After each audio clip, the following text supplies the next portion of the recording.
How to share iCloud storage with family on iPhone.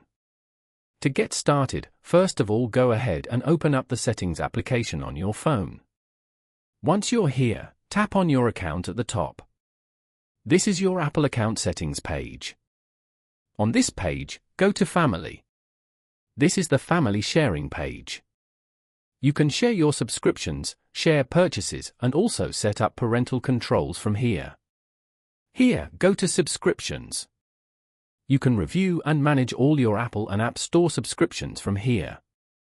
Go to the Discover More section and tap on iCloud Plus. Then, tap on Upgrade below.